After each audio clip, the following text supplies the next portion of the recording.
Helping America's heroes breathe easier. Tonight, Action News 5 has an exclusive look at a new treatment now offered to patients at the Memphis VA Medical Center. For veterans who suffer with COPD, this option is non-invasive alternative to lung surgery or a transplant. Action News 5's Joyce Peterson shows you what the treatment is and how it works. Joyce? Yeah, Joe and Joy, for those who suffer with COPD, chronic obstructive pulmonary disease, it is debilitating, life-altering, even life-ending. But this new treatment being offered now at the Memphis VA can bring relief without having to get surgery.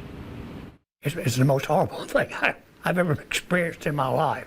It really scares you. For the last decade, Michael Gafford has struggled to breathe. The 75-year-old U.S. Army veteran suffers from emphysema, a crippling form of COPD, chronic obstructive pulmonary disease. I got to where I just couldn't walk around the block.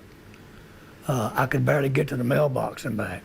Dr. Arjun Flora at the Memphis VA Medical Center performed a procedure called bronchoscopic lung volume reduction on Gafford. It's an FDA-approved, non-invasive treatment that places one-way valves in the lung using a fiber optic camera. So these one-way valves were developed to essentially deflate the most diseased portions of the lungs in order to relieve the pressure on the breathing muscle to allow people to breathe better when they're exerting themselves. On February 14th, Gafford became the first veteran at the Memphis VA to undergo the procedure. I won't say I'm out of the woods yet, but I'm a lot better than I was. Gafford wanted this done a while ago, but it wasn't offered at the Memphis VA, and it was exorbitantly expensive at other hospitals. Dr. Flora joined the VA's pulmonology team last year and immediately saw the need. What really did speak out to me was the fact that he had been waiting up to 5 years for somebody to show up at our VA in order to do it, and I wanted to give him the opportunity.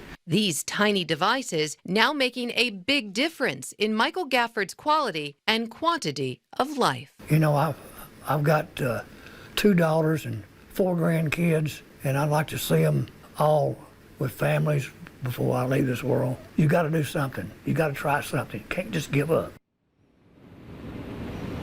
And so now the Memphis VA is one of just a handful of VAs in the country offering this treatment. Dr. Flora told me he took the job in Memphis specifically so he could help the veteran population here in the Mid-South. He wants to bring advanced diagnostics and therapeutics to veterans here, quality care that he says will rival elite hospitals like Vanderbilt University Medical Center and Johns Hopkins. Reporting live outside the Memphis VA tonight in the Medical District, I'm Joyce Peterson, Action News 5.